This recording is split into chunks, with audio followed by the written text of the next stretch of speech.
Well, welcome everyone to Football List right now. Welcome right now, guys. Boy, we're going to be doing a massive review here right now. Of course, we've got Nick Galatas, of course, the CEO, is it the CEO or chairman of Association of Australian Football Clubs. We've got also, well, I'm going to say this, guys, Peter Tsakenis, coach of Marconi, and of course we've got Max Clark, the South Hobart, now Northcote coach, and Carlos Spiller, the lone strangler again. Sorry, Carlos. Lone Ranger, not the strangler. Lone Ranger.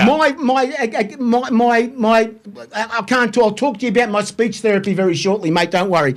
But now, okay, sorry, mate. The thing about this, Max, you were the South Hobart coach, and what we want to know is there were some difficulties, and Nick's here to hear this as well because he's part of the of course part of what's happened with the of course the Australian Championship. He's one of the organisers as well. But let's say, what was the situation or something that was going on that you didn't like about the Australian Championship? No, I think the competition is exciting, really exciting, and I think we were lucky to be a part of it. I think Tasmanian football is obviously not as good as other states, but we were hoping we could be as competitive as possible, and I think there was a few things which made it more challenging for us. I think first of all, our player budget is nowhere near other teams, and obviously that means you're kind of held back a little bit with who you can bring in, what you're capable of doing in the competition, and obviously that didn't change during the Australian Championship. So I was kind of my hands were tied in terms of who I could bring in, and in the end I brought in two players. One of them pulled his hamstring, and the other one, so I brought in one player, another one didn't come across the line in the end because of finances. So that made it challenging. I think the second thing for us was, we didn't get into the competition until about we won our league to the round before the last, so we didn't know we were going to be in or not. So obviously, other teams had the advantage of planning ahead, months in advance. A bit of a luxury to know we're going to work towards something that's going to happen, and we obviously had to plan a little bit late. And I think for us as well, we as a club, we would have loved to use it as a bit of a platform to I suppose make money from games and bring people in and make money from hosting the games, which we weren't able to do just because of how expensive it was to actually host the games in the first place. But for me as a coach, being selfish, I feel very privileged. I think hindsight, I probably shouldn't have taken the role. I should have stepped away knowing that I wasn't right, just because it was so many things to juggle at the same time. A Northcote team I'm trying to rebuild, and a South Hobart team which I'm trying to play against some of the best teams in the country. Like we come up against Wollongong, Marconi and Heidelberg, which is, you're not going to be two of them. Obviously one of them made the final. So it's really, really challenging. But it was also a really exciting experience. So let me just say before I bring Peter on too now, Max, do you think there should, and somebody's been talking to me about this as well, about having a salary cap for the Australian Championship? Would that make it fairer for everyone? I'm not huge on salary caps. I think at the end of the day, you need to compete with what you got, and I think no matter what the salary is, you should. There's some games where you can kind of upset the bigger teams, I suppose. So no, I don't think we need that. But I think for us as a club, if we had more time, then we could prepare earlier. And so maybe it's a matter of us making sure we can try and get some sort of we can win the league earlier or whatever it might be to make sure we're in a financially better position to compete against these big clubs. Now, Nick, I'll bring Nick on before I bring Peter on and Carlos. Now, you heard something there right now. The salary cap people have been talking about as well. Now, I know it may not work with some clubs. It may work with some clubs. How would that work, Nick, if that was brought in next year? Look, Harry, there's a lot of information there and a lot of things that I could say. I don't want to go to the salary cap too much because it's a matter of how FA and the club want to run this. Can I just say a few things to perhaps put us all on the same page? Yes. AAFC, is representing clubs, had a lot to do with the introduction of the comp. But the comp that the clubs pressed for wasn't this comp. Right? We were pressing for a proper home and away national second division. Now, that would mean that every club, be it Marconi, South Melbourne, South Hobart, anyone who played, that would be their main comp. That would be what they would be focusing on. They could plan for it. The players they got will be for that comp. Now, I actually felt for South Hobart, and without hearing what Matt said earlier, I was talking to a few of the people that I knew and looking at it, say, comparing a South Melbourne, perhaps a Marconi, but I knew more about a couple of the local Victorian clubs than I did about other clubs. So comparing to those, they could bring in players that would be playing at a be it the NPL, Victoria, or South Wales, in South Melbourne's case, the OFC. So they could do things and bring in players in a different way to what a South Hobart could. And I think that's a big difference. So South Hobart goes back to the Tassie NPL, very hard to then bring in players for a very short stint, maybe just 6 games if they don't make advance. And even if they do advance, 7 or 8 games. So it's very difficult for Max, I appreciate that. So what we were aiming for was something different. This is a stepping stone. If I it's called it a stepping stone.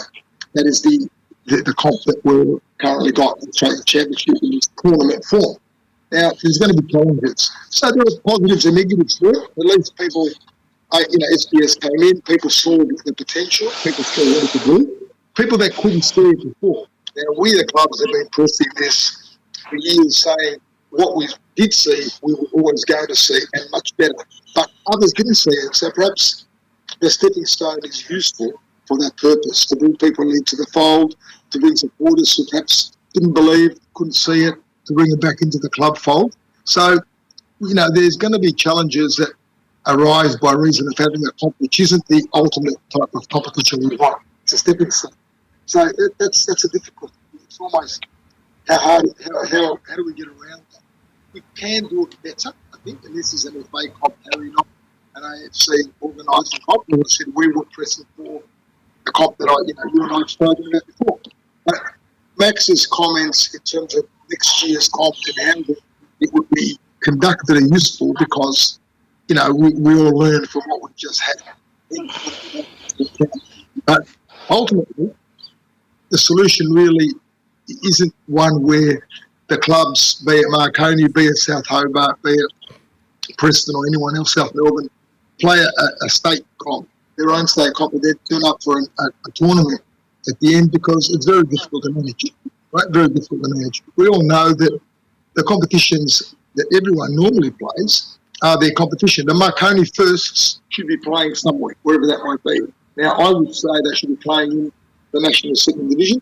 To start with, they might get promoted later, but for now, the National Second Division, which is a 20, 22, 24, 26, who knows what, comp, and that's their team. That's what they play. Similarly, someone else plays in the A-League, someone else plays in the NPL. That's good. You can't be playing 2 or 3 comps. It's difficult.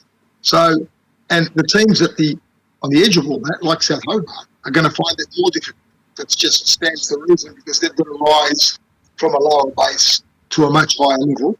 It's very, very hard. And I think what South Hobart was able to do was actually unbelievable. Really, when you look at where they've had to come from and the competition or the level of competition they've had to rise into compared to Marconi or South Melbourne and Major Final. So they're my general comments. I don't want to go on further. So thanks for the opportunity, Harry. Yeah, and now, of course, do you have any questions for? Of course, Max is going to leave us shortly. So, Max, you got any questions for Peter? Because Peter's one of the organisers there himself. You think, what can we improve on? What can we improve on? What did you see? To me, Max, it was the times that we were starting sometimes very early in the afternoons. What did you think of that sort of thing? No, look, I think the structure of the competition was run really well for what it was. As you said, the optimal competition is a season-long competition, which has the second best teams in the country, which is what we want it to be.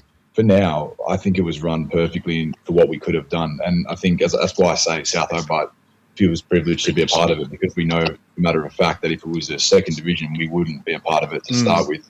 And I think for me as well, the difference between us being an island state is.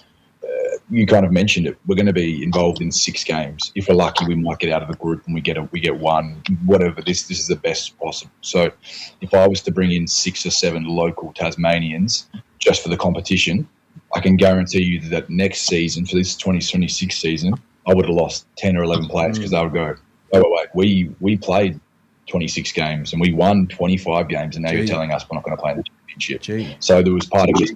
I had to be I had to put myself aside and think about what's best for the club and play the players that were already there. But in terms of the club, in terms of the structure of the competition, like we have no issues. Obviously, the travel for Tasmania is always going to be a bit harder because we've got to go, always got to go different times, and sometimes there's no flights out. But that's all part of it, and it's part of the learning process for the players. And maybe it's something for us to consider, that knowing we've got to do that, we have to prepare for it. I think Harry, as well, to keep in consideration, being in Tasmania, we play Devonport twice a year, which is a 4-hour bus ride. And so we're used to the travel. We go up at 7 in the morning, we get back up at 9-10 p.m. at night. So it's not really anything out of the ordinary. But look, we went to for me, going to Marconi, playing in Marconi, that was the biggest learning curve for me as a coach, and just to see kind of that sort of level was extreme for the players, and it's I know if we get into it next year, we'll be far better positioned to compete, knowing what's going to come.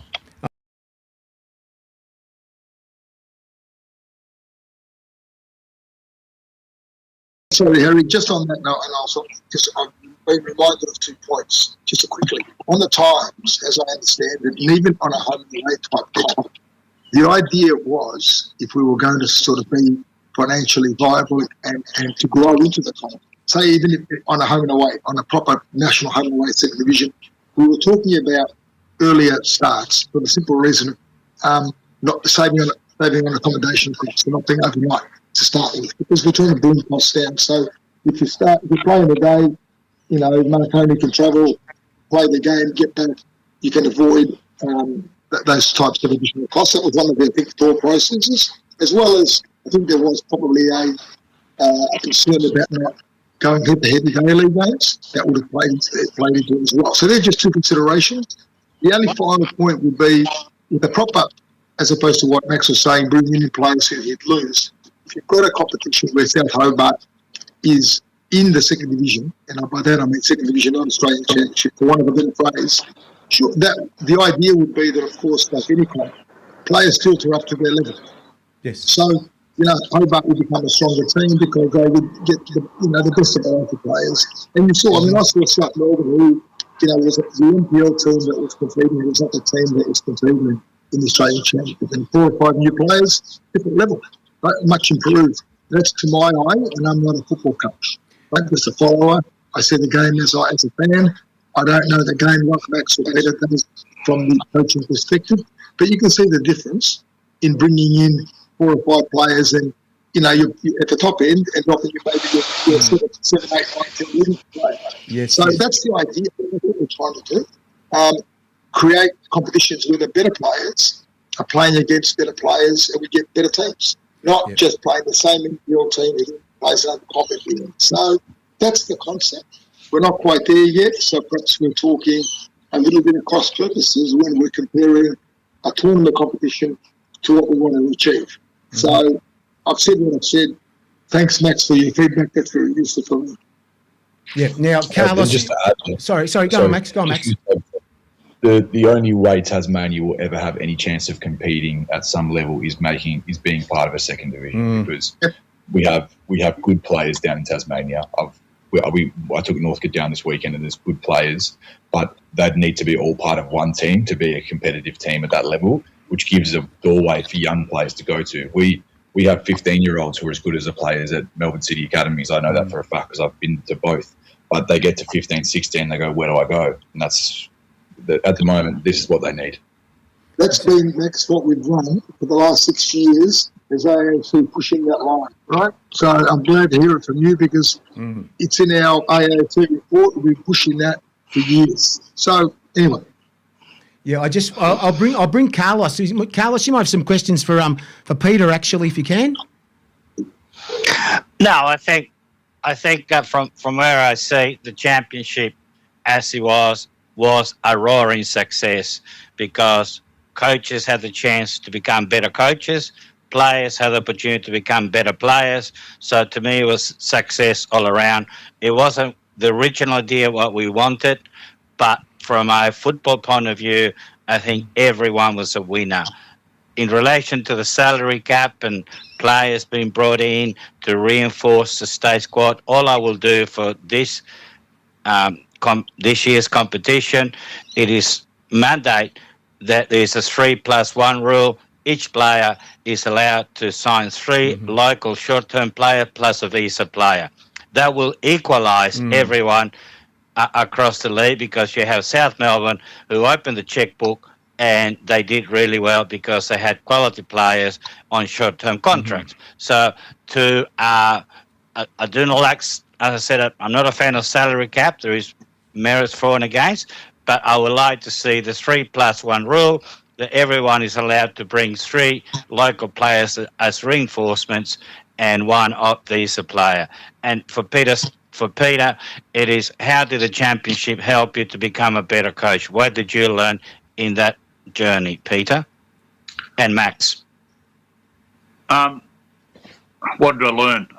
Look, I've had some experience in terms of tournaments and taking trips. I think it was more for the players in terms of us. We got to travel and be as close as full-time as possible. It was more teaching those boys and the young ones what it's about and how it works, and when you travel, what the expectations are, and then obviously playing teams that you wouldn't normally play. We know our competition very well. We know them intimately. But when you get to play South Hobart, which obviously you haven't played before, they're not in your competition, you're not aware of, where they're at until we actually had to analyse them and watch their games at a later stage. Obviously going to Hobart, which everyone knows, there's a slant on the pitch, which made it very easy. I was going to mention that just... which was fantastic. Which was fantastic. It was a beautiful scenic field, and we got to visit it and play on it. And yeah, it had its challenges, but I think that was part of the beauty of having this competition. Yeah, being exposed to all these different elements, and these are tests to players, and the players really enjoyed it, and us as coaches as well. So I think that's what I found. I found that the experience for the younger players travelling and have that level of expectation. You're not at home. You're not in your normal environment. It's coming out of your comfort zone. I think that was a big part for me and the players. Max, before you leave us, your point of view. Yeah, I think Peter's spot on. Like for us, we're very sheltered in Tassie, so we play the same teams over and over again, and we don't get exposed to much different styles of football. When we fly to Sydney, we turn up at Marconi's ground, which is massive.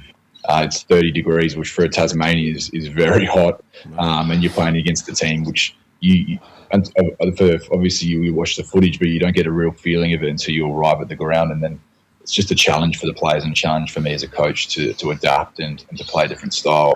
I made a comment after our games against Marconi and Heidelberg, and through our 21 games last season in Tasmania, not once did we have to sit in a low block, and all of a sudden we're having to think about how are we defending these amazing players, because we could be arrogant in Tasmania, and then all of a sudden we have to flip our thought process. So that was really, really cool, and a really good experience. And I think on top of that, it's about travelling to a facility like Marconi's or Heidelberg's ground, and it's how can you make this as normal and comfortable as possible? How quickly, or how intimidating is it for the players? Because for a fact, it's tough to walk into. So as a coach, psychologically, how can you settle them as quickly as possible?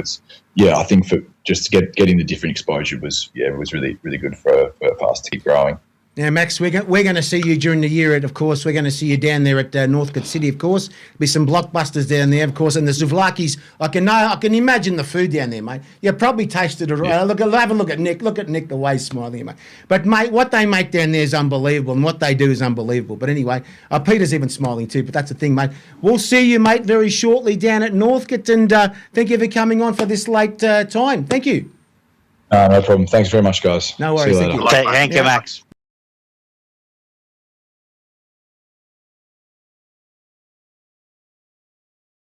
Now, Peter, let me just say one thing. You made the final, you played in the final, and what a semi-final that was. What a semi-final. Of course, it was that, what was it again? The bad luck penalties, is that right? The bad luck penalties again? Mate, how many times do you have to go through penalty shootouts to get somewhere? How many times? Yeah, we we got through in the NPL in a midweek semi-final against Sydney United. Yes. Sorry, a quarter-final or a semi-final to play the major semi-final, and we won that. Our goalkeeper was fantastic, James Hilton. Yes. You need a good goalkeeper in any good team, any championship-winning team. You need a decent goalkeeper, and he played his part. I told him he just did his job. That's what he's there for. Mate. Yeah, and the same with Apia. I saw it. Mate. Yeah, I thought the Apia game shouldn't have gone to penalties. Gee, you had it. You had it. You had it. Yeah, well, but we'll discuss maybe the goods and bads about the championship. I might add to that. Yes, a little bit, which might shed some light. But yeah, I think for the punter or for the general football community watching that game, the feedback I got from it. Not me. If I had any hair, I still would have lost it because it was a very tense affair and very emotional game. But I think for the punter, and I got some. Like I said, I got some messages saying that was a fantastic spectacle. I think it was a good advert for the competition. So, and it was a night game on a Friday night. The weather wasn't great, but it was a good time for football. And this is what I want to add to right now to Nick, to ask you.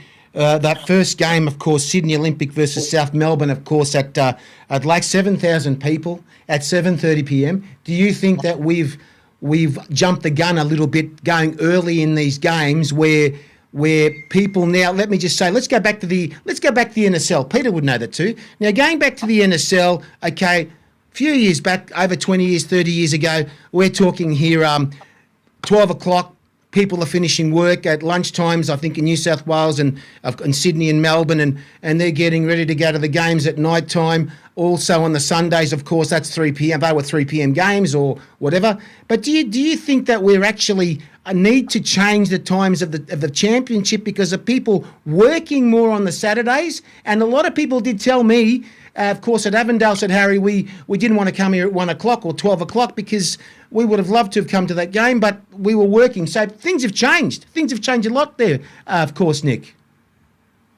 Look, Harry, there's no right. I was on the board of South Melbourne for 10 years. Yes. And our big debate at the start, when we used to put in our fixture requests to Football Victoria for our NPL games, was always a big debate. When do you do it? Right? Do you do a Friday night? You lose people that can't come. Events Friday, kids, whatever, they can't come. You do it on Sunday afternoon. People have had games on. They're juniors, they can't. So, look, it's a challenge. It's a challenge at this level because the crowds, anywhere between 500 and 2,000 or 3,000 or 4,000. So it's a challenge. If you've got a 45,000 crowd, it doesn't matter. You can lose 1,000 people, you don't notice, right? So these things are difficult, and there's pros and cons everywhere. So there's no right or wrong answer. I think with the first game, Sydney Olympic at South Melbourne, I was there. Fantastic success, of course. There was this pent-up demand, right? And I would have done it a bit later. It was difficult to start at that time. Getting to South Melbourne, on a Friday night, that part of Melbourne's a bit difficult. But still, as you saw, Harry, great success. Fantastic. Huge crowd. I would have started a touch later. But look, it's not a complaint. It's just an observation if you're going to be picky. Right, and we're not here to be picky. No, I think that's not an issue. I think the big one is going to be how we move to a proper home and away comp and how we look at that. We can look at this comp. We know what it is. It's not that many games. The clubs don't have that many home games. Next year they can plan for it a bit better because they know what to expect now. They've had a go at it, and I think we can tinker and make it a bit better. But I think the question is, how do we use this to launch into a bigger comp? And I'll say this for everyone's, I think, benefit, to work even against ourselves sometimes. We've got to be careful.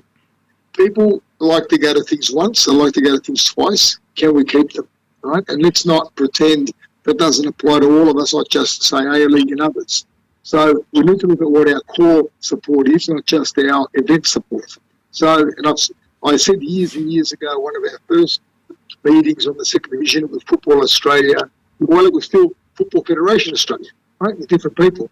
We were meeting and someone asked me from FFA, what did I think our marketing budget should be? This is for a proper comp. And I said, 0 for year one, the fixture. You have a fixture and you've got South playing Marconi and, Sydney Olympic playing Adelaide City and so on. RPA playing first, and you're going to get stacks of people. It's year 2. That's the issue. That's where you need your marketing budget. You've got to keep it going.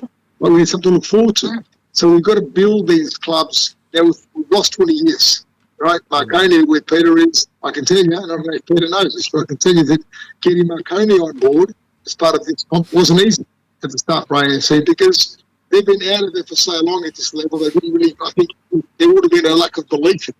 Now, suddenly, a club like Marconi, a huge club like Marconi, one of Australia's iconic clubs, is now on board, which is fantastic. But it wasn't always when we were talking, or it wasn't wholeheartedly, because 20 years out of it is a long time out of it, a long time out of the national stage. It is. So I think if we can now get people to believe that these clubs, these are the clubs that can grow our game, because we need the fire below the flicker at the top and create that depth. And Marconi, South Melbourne, even South Hobart, the other foundation clubs, numerous clubs who aren't foundation clubs like Heidelberg, like, say, in Adelaide City, West Adelaide, Brisbane teams that aren't part of the group. Those clubs can create a massive base for our game. And what we've got to do is create the level, the platform, the competition for them to play into. Because I know from my experience at South and what I've seen in other clubs, you put them in a local state comp which goes nowhere, they'll go nowhere either. So that's how I see it. I don't want to worry about the small stuff. I don't want to sweat the 7:30 versus 8 o'clock. Yes. I want to work out how we can get into the big stuff. Peter, I want to ask Peter, do you have some questions for Nick at all? Me, no, I don't have any questions. The point. I think. Look, I understand the part about saving money and travelling and all that sort of stuff. But are we looking at saving money, or are we really looking at what's the best for the players, the game, and the actual game itself, right? Because at 12 o'clock on a Saturday semi-final, no. Okay, I can't see, apart from saving money on travel and that sort of stuff, I can't see the benefit of that. And it was, we're talking about, we're in the hot months where it's very hot at 12 o'clock on a Saturday. Is there consideration for that because of the time of year it's being played? So let me tell you, Peter, I agree with you, right? I'm not saying that I'm in favour of the way it was done. So just to put that back a step, what I said... Not complaining. It's just, it's all about the betterment of the game, right? So. I completely agree. Just to put you in the picture of what we were thinking. Firstly, the time issue that I raised was about a home and away comp to do with, from a club perspective, a home and away comp to be played over 20, 24, 26 games and over probably a February, March to a winter-type season, right, whereby that you wouldn't get the heat of the match. You would, I suppose, at the edges, February, March, but not really. So that was that consideration, and it was only to start. That's the first point. The second point, in terms of what you're saying about the cost-benefit, really, is what you're saying. What do you say versus what do you lose? Couldn't agree with you more. So one of our big points is that we were proposing, pushing forward and advocating with FA is that really you've got to look at revenue as well as expense. Now, how much you would get, how much more you would earn, how many more eyeballs on the game, how many more people would turn up, how much better for the players, how much better quality the game would be, as you touch on more better than me, Peter. I agree, right? So I will take that back as feedback and say that should be a lesson, right? I hate the word learning, it should be a lesson. I think we should look at that and say, no, we shouldn't be playing at midday for a semi-final. I think that's not the best way to go. Completely agree. Let me tell you, I'll bring Carlos in a sec. Let me tell you guys, I went to that semi-final and we filmed something. We filmed the show down there at Avondale at 12 o'clock when there was about 30 degrees. You should have seen how we were. 30 degrees, and that was between Avondale and Moreton City Excelsior. And I tell you what, you would have thought you were in Queensland playing because it benefited Moreton City Excelsior, and they actually beat them. They beat them in the quarterfinal. I could not believe it. Carlos, yourself, any questions? Look, my understanding of the kickoff times, like midday, like we had, was that, and maybe my my memory is hazy, that FA gave an undertaking that the championship kickoff times were not to clash with A-League kickoff times. So it was unfortunate that you had a major semi-final played at 12 o'clock and everyone was asking and pleading for FA to shift it to 5 o'clock, 6 o'clock. But FA is trying to build bridges between the A-League and the new entity. And if they went back on that undertaking and promise, it will set the game back. So it was a no-win for FA because they, in my understanding, they gave an undertaking to the championship was not to compete with the A-League. It was to run in conjunction to the A-League, and kickoff were different to the A-League, and that's where we had a 12 o'clock kickoff because there were 3 p.m. and 5 p.m. kickoffs televised. So I could be wrong, but that's my understanding and my memory of what FA promised to do and trying to, I suppose, build bridges for the future. And it is unfortunate because 12 o'clock, you don't get many people at 12 o'clock. 5 o'clock, you'll get, 1,000 people coming. On a Saturday night, 7 o'clock, you get 3,000. But FA, as I said, my understanding is he gave the A-League an undertaking, or the APL, that kickoff times were not to clash, and it was to complement the A-League, not to compete with the A-League.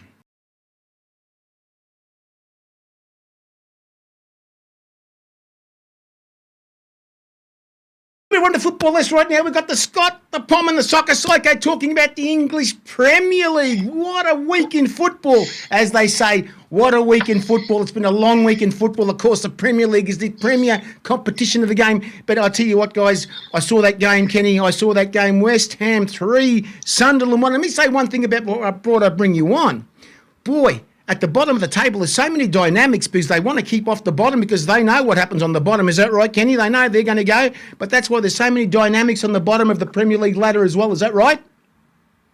Well, the bottom two are pretty much gone, mate. So it's only you're looking at West Ham sitting and trying to get out of that, out of that spot. So that'll be the fight. But Burnley and Wolves are gone. I don't see anyone. They're far too many points behind. But of course, Graham. I think there's something like I think they're 8 or 10 points behind the fourth team. Yes. So that call it 10 points.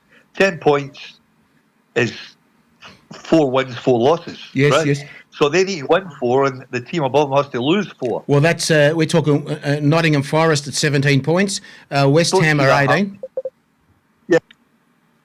Hello, you there? Yeah, but the second bottom team. Yes. Second bottom team are sitting on, what are they? 19 points. And why is Wolves at 20? Wolves at 20. How does that work? 20th position. Sorry, 20th position. Yeah, the 20th. I've got the points here. We've got. I looked at the other side. We're talking here. Nottingham Forest 25, West Ham 20 points, Burnley 15, and Wolves 8. Yeah, that's why they're gone, mate. Yeah, so they're 10 done. Points between. Yeah. There's 10 points between Burnley and Nottingham Forest. So that the fourth team. So you've got potentially West Ham, Nottingham Forest. With a 5-point gap, fighting for that, third bottom spot to get out of it. Yes. I mean, it was obviously a great result. Because to be fair, Sunderland have been going well. So, time will tell. Graham, I tell you what, yes. Graham, I'll bring you on a sec, Graham. Graham, that captain of course, West Ham United, Jared Bowen, he's unbelievable. That guy is unbelievable, the captain, an English boy. Mate, I'm hoping he plays for England. Is that good? He converted from the spot and made club history in the process. There was over 62,000 fans at the West Ham ground on Saturday. So it was, I don't know what the full capacity of the stadium is, but that's a few, it would have been a bit noisy. And also, Kenny, I tell you what, there's one player here, Mateus Fernandes. His shots were amazing, mate. This guy, lower centre of gravity, and a lot of players, when they kick the ball, they go over the post. This guy's bang under the post. He's unbelievable. It was like a Scud missile. It took off. Well, Bowen's had quite a few England caps. Yes. I mean, he's already in that England setup. He certainly was previously. I mean, I don't know whether the Germans capped him, but certainly under Gareth Southgate he was. I think he did go to the European Championships, but talking about the crowd, 62,000 is huge for West Ham because the West Ham fans have not taken to the ground at all. But I know you've got to fancy that they would have a massive Sunderland travelling support. There was, and Sunderland have got a huge support. So, but 62, regardless, is still huge. Massive. Yeah, Sunderland. I mean, that's better than what Man City gets. I mean, Man City's averaging about 48,000. Yes. Can you cut yourself in half your face? Bring yourself up. That's better. Now Graham, the other kid, Crescencio Somerville. What nationality? Somerville. No, what nationality is he? An English name with a? Is he? Sounds like he's Portuguese or Brazilian or something. I don't know what nationality he is, but he opened the scoring early. Mate, that header. In that game. What a goal, that header, right? Did you see how high he jumped? Amazing. He's got special springs in his shoes. Mate, I could not believe everyone out there. This game we're talking in the bottom of the table, survival to play in the, to stay in the Premier League. Boy, imagine if we had that in Australia, it'd be very different, of course, but we're not going to talk about that. But Kenny, and then of course that goal by Brian Brobby, what a goal that was too, eh? On his own in the back there. You thought they were going to come back the way they were loose at the back again. Of course, West Ham were loose at the back in the end. Boy, I thought, gee, here we go. Yeah, he's Crescencio Somerville is Dutch. Dutch, really? Yeah. Jeez. According to my Google search, he was born in Rotterdam in the Netherlands. Gee, Somerville. That means he might have some English parentage somewhere. That's the thing. But Kenny, the games this week, I mean, I'm just going to go through these games right now. Let's go through these games. Of course, you're talking about Burnley, 2 Spurs. Oh, did that save Thomas Frank's career at the moment? Did he save his career, Kenny? Is it just holding on or what? Mate, they should be beating the second bottom team in the competition. Exactly. Although I have to say, I've watched Spurs a few times, and I don't think they're that bad a side, but they're not getting, the sort of roll of the green at the moment. That happens to teams. You get a run where you're just not hitting the target. But football wise, they certainly knock the ball around. But they should be beating Burnley. I mean, that's the game you've got absolutely. To get. YG 2-all. And that's again going back to Sunderland. Sunderland were there on the table. They should be beating West Ham. They should be. Yeah. Burnley went in front twice. Gee. Yeah. And Spurs just look really flat. They've got a lot of quality there, but they're just very inconsistent at the moment. Yeah. Look, I watched last week's game, and when I watched the replay, I never saw it live. But when I watched the replay, I was surprised. How I thought they were really good last week, but I don't think they're far away from going on a little run. I think they'll end up finishing 10th or 12th. Mm-hmm. That's where I think they'll finish. Which is it enough to save his job? I think it is. I mean, they've got to the stage where, to be honest, Tottenham's probably had nearly every manager that was been available, and any of the really good ones won't go there. Yeah, it's a poison chalice. I want to get to the next game right now before we go to the other games. Also, Fulham 2, Brighton. Geez, did you pick Fulham last week, Graham? I think you must have picked them. I think you might have picked them last week. I think I think I actually picked Brighton. Okay. I was surprised. I watched a bit of the game, and Craven Cottage was absolutely rocking. Brighton struck first. Fulham responded. And then in stoppage time, Harry Wilson stepped in and just curled in a beautiful free kick. It was an amazing goal. It was a good match. I was surprised Brighton actually didn't win it. Kenny, yourself, Brighton. I mean, I did think we might have picked. I think Brighton and Fulham are very similar. You know, they're actually they've been punching above the weight the last 2 seasons, maybe even 3 seasons. And Brighton, to be honest, are my favourite team to watch. Mm-hmm. You know, they're very gung ho. You know, they just go at teams. They've got wingers that take fullbacks on. They're quite old fashioned, very old style Man United. When we had Giggs and Beckham in the wing. So I like them. And no matter when I watch either of the teams, it's always very entertaining, I've got to say. It is. So, and I tell you what, this game, a big turnaround this week, and of course I'd have to turn it around after last week's game, Manchester United and Manchester City getting done there, but 2-0 to Wolves. You'd think they would have beaten them a lot more, being the bottom team who were going to be, of course, relegated, Graham? Wolves very badly threatened City during that game. I watched the highlights of it. City now need to focus on trying to get to the top. Wolves, I think they're sadly done this season. They're going to be in the Premiership next year.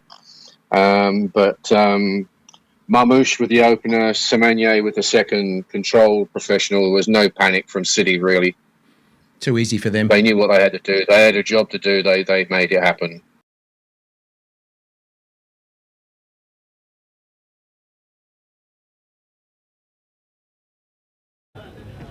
And we're down here again at Lakeside Stadium. We've decided to get the man who's got the flag. What's your name, brother? Erhan. Erhan. And where are you from, Erhan? We're from Craigieburn. Craigieburn. Beautiful. What's your background? Turkish. Turkish. We're here to support Yaron Souza. We're his family. Ah, okay. That makes sense now. Beautiful. How do you reckon he's gone so far in goals this year? He's had an amazing season. Doing very well in the goals. Hopefully he pulls it up tonight as well. Hopefully he's coming up against another good goalie, Harvey Lopez. It's going to be a bit of an all goalie off out there. What do you think? I think so. Who do you reckon is going to get the better of the 2 goalies? Souza. Souza all the way, mate. I reckon so, for sure. How do you think your boys have gone all year so far this year? A lot of games. They've done well, so hopefully they can pull it off. See how we go. What do you reckon the final scoreline's going to be out there? 3-1 to Heidelberg. I love it. Perfect. Thank you very much, man. And go to Burgers, mate. I love it.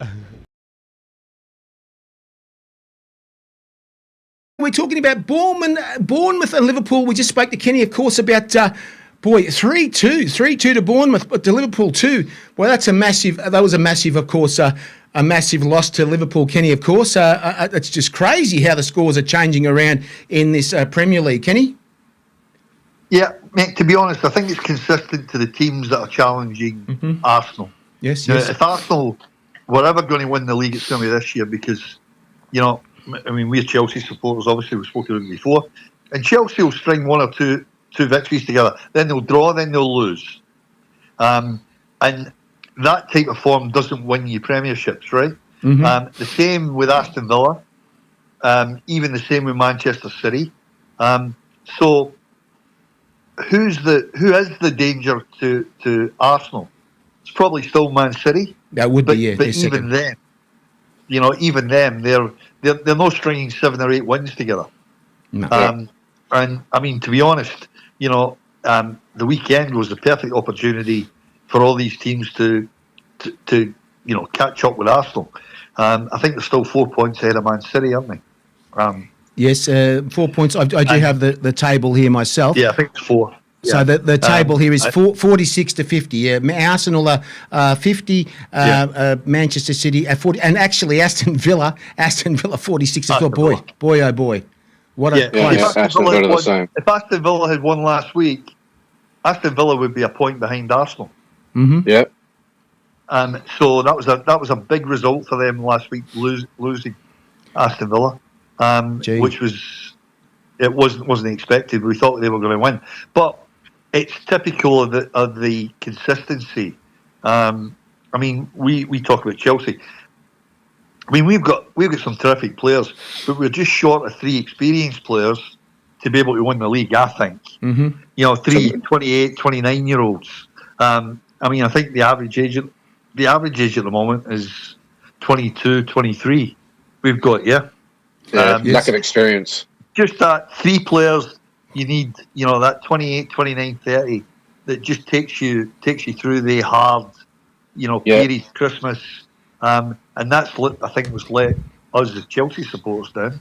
I think, you know, the same scenario sort of happened with Man City. Yes. No from a perspective of young players, but they've just lacked that normal consistency and killer instinct. And then, of course, Harlan's had a little bit of a dry spell. You know, he never scored again this week. But they also, and we mentioned it earlier on, most of these teams, like the Chelsea, Man City, Arsenal, Aston Villa, Man United, they're all playing Champions League games midweek. Yes. So yes, and cup, if they're still in the cup, right? They had that. So when you look at the last 2 weeks, you know, I think Arsenal played a game every 3.5 days. Mm-hmm. Mm-hmm. it's like that. Yeah. It's So, There's it makes it quite difficult, especially at this time, because we forget, you know, this time of year in Europe, you know, the weather's horrendous. Okay. Now let me go to the next game. Now this game, Sean Dyche is getting out of murder. I reckon he's lucky that he's just above being in the relegation zone. 2, Brentford relegation zone. Mate, very lucky. Very lucky. Sorry, what was that? What was that, Harry? Nottingham Forest 2, Brentford 0. Yeah. So, Look, you know, he's the type of coach. He's the sort of, you know, the word I'm looking for. Really, if you want to solidify and just stabilise a club, he's the guy to do it. He's not going to win you anything. well, and there's a few like that. You know, you can bring. You know, there's a few coaches that you look at and go, if I want to stabilise a team, bring them in, settle them down, and then we go from there. So I think that'll happen there, and I don't think they'll get relegated. But I just look at, you know, the amount of coaching sackings this year. I'm not just talking about the Premier League. I'm talking in Britain and Europe. Is horrendous. Yeah.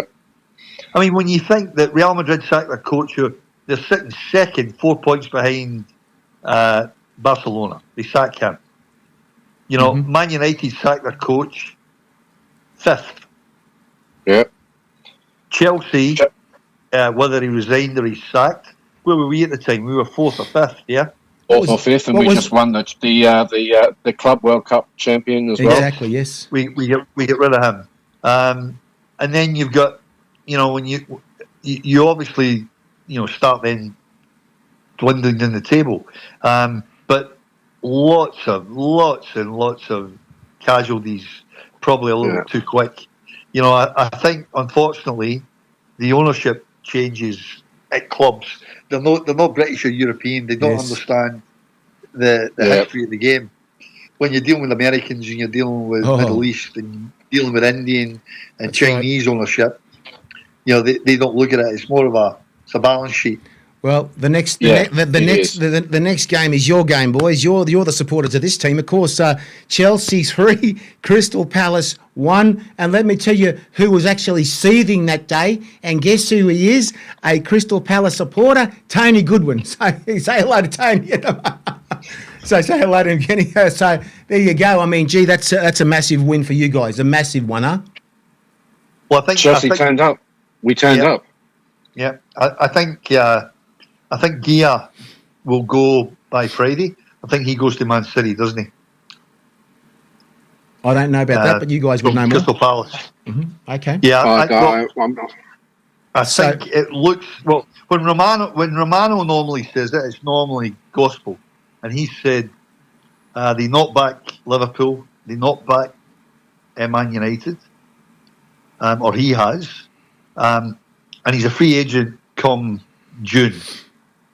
Right. I originally thought he was going to Real Madrid, But if Romano says he's going to Man City, 99.9%, it happens. He very rarely gets it wrong. Okay, boys. Now It was a good goal. It was a great goal by Estavio, João Pedro, and the penalty, which was an interesting scenario where it was considered an accidental handball. accidental. I've never heard that in my life. It was a new rule. Apparently, it came in this year, and Jesus. it was considered an accidental handball. And because if the ball had travelled on, it would have been a goal. Oh, gee. They awarded the penalty, but they only gave a yellow card and not a red card. The yellows and red cards. I mean, some of them are so soft. Yeah. You know, I mean, I wouldn't have lasted 10 minutes playing in this. I wouldn't. Gee. Boys, the next game I want to talk to you about is actually, it is ridiculous the amount of money that Newcastle has spent, and a Saudi sheikh owns them, and he spent so much money. He's getting done by Aston Villa. Kenny, I mean, I'll go Graham first. Graham, I mean, how do you spend all this money and then not getting any wins? Well, we can be a little bit guilty of that too at Chelsea. We've spent an absolute fortune. It's really just a question of the coach is, can he get his team to gel? Can he get his team all going in the same direction? It was a very slick game from Aston Villa. They knew what they had to do. I don't think they're outsiders anymore. They're genuine contenders. It was a cracking goal of real quality from Buendia. And Ollie Watkins right at the end. And to do that in front of Newcastle where there was like 52,000 odd fans was just incredible. Was that was down at St James's Park? It was at St James's Park. Yeah. This was the game of the round. Of course, we spoke a bit this last week. It was at Arsenal versus Manchester United. Gee, if things could change, Kenny, I don't want to say things have changed, but as when it always happens, changing a coach, all of a sudden something happens. This guy's in dreamland. Michael Carrick is in dreamland at the moment. But how long will it last for, Kenny? I mean, this is, we're talking about the table here with Arsenal being 50 points, Manchester City 4 points behind. And, of course, Manchester United catch them if they keep winning? That's the other point. Well, in fairness, mate, I mean, they finished 15th or 14th last year. Yes, that was. And in fairness to the coach who got sacked, they were far, far improved on last year. Yes. They really were. They weren't. In fairness, because it's Man United, they get people don't like Man United, right? They're one of the. You're either a Man United supporter or you don't like them predominantly. So he was getting bagged. For whatever reason, but he hovered in that 5th and 6th spot the last 10 weeks. So it's not like they weren't. They weren't in a reasonably good reign of form. They were. They were winning plenty of games. But obviously the confrontation between the comment that he made, he brought it to a head, and the club decided to get rid of him. Okay, boys, we're going to go to next week's games right now. We've got one game which is happening 17. We just said that, and right now, guess who comes up on? We're just sort of like saying here, there's the 24 rounds, the 24th round here right now. And it says here Sunday. On the game's next week, starting Sundays. Sundays next week. It must be because of the European Cup or something, or European games. Champions League. That's what it is. So we're talking here Leeds versus Arsenal next week at 2 a.m. Kenny, who do you think of that one? Arsenal 2-0. Okay, yourself, Graham. Arsenal Leeds. Yeah, I think Arsenal will do it 1-0. If they get their proverbial together, I think they can. Leeds could be brutal, but if Arsenal keep disciplined, I think they'll do it. Kenny, Wolves versus Bournemouth. Don't tell me. Wolves are going to win this. Bournemouth 2-0. You saying, Graham? I think it'll be 1-1. Okay. I think they're both very compact, very disciplined. Again, we've got Brighton and Everton. Brighton 1-0. Yeah, I think Brighton might win 2-1. Oh, here's a big one. Here's a big one for you, right? It is a big one, actually. Chelsea versus West Ham. You knew that one was coming up, didn't you? Chelsea, Kenny, Chelsea, West. You guys are, but you guys are biased, guys. You put your heads off in a different way. Put your heads up. You can't, can you? It's hard. Okay, Harry, hang on. Let me just quickly look at the table. Where's Chelsea? Where's West Ham? I think they're fourth. Oh yeah, I see what's going on there. Yeah, I think Chelsea will win 2-1. If we turn up like we did yesterday at Selhurst Park, maybe with Cole Palmer back in the side, things might change up a little bit. I'm looking forward to watching that. Absolutely, 100%. These games are all on Sunday. I just mentioned, and this is the last one on the Sunday, 7 a.m. This one, Liverpool versus Newcastle. I think you might find. Harry, you're saying 7 a.m. Sunday. That's Saturday in the UK. Okay, yep. It's 5:30 Saturday. Yes, it's 5:30 Saturday afternoon. It's different times. For 11 us, hours ahead. It's 7 a.m. our time. So that's Liverpool, Yeah, Newcastle. the games are actually on Saturday. Yeah, we're so Kenny, you're talking here, Liverpool, Newcastle. What do you think? I think that's a draw. Really? Okay. Graham, yourself? Yeah. I think Liverpool might just clinch it 2-1. Okay. Aston Villa versus Brentford, Kenny? Aston Villa 2-0. Yourself? Yeah, Kenny? same. Agree. Here we go. If they don't, I don't know. Manchester United versus Fulham. Here we go. I think you might find. You think it could be a bit of a hard game for this one, Kenny? Oh no, I think Man United will win that comfortably. Graham? Yeah, I reckon 3-1. 3-1, I reckon. Okay. Nottingham Forest. United. Nottingham Forest, Crystal Palace, Kenny. Ooh, that's a hard one. Look, I'll go a draw for that one. Yeah, I agree. 1-1, I reckon. Here we go. Tottenham versus Manchester City. Man City. 1-0. Man City. Okay. I reckon I'll do 2-1. Okay. Here's one here for you. Sunderland versus Burnley, boys. Kenny? Sunderland 2-0. Okay. Graham? I reckon that might be a draw, 1-1, I reckon. Okay. Well, boys, there you go. Everyone listening tonight, you got the experts today. You got the Scott, the Pom, and the Soccer Psycho telling you how it is in the Premier League. Of course, the Premier League, best competition in the world. Boys, thank you for joining me tonight. And we'll see you guys next week. Let's see if these scores come true next week, guys. Thank you for joining us on Football S.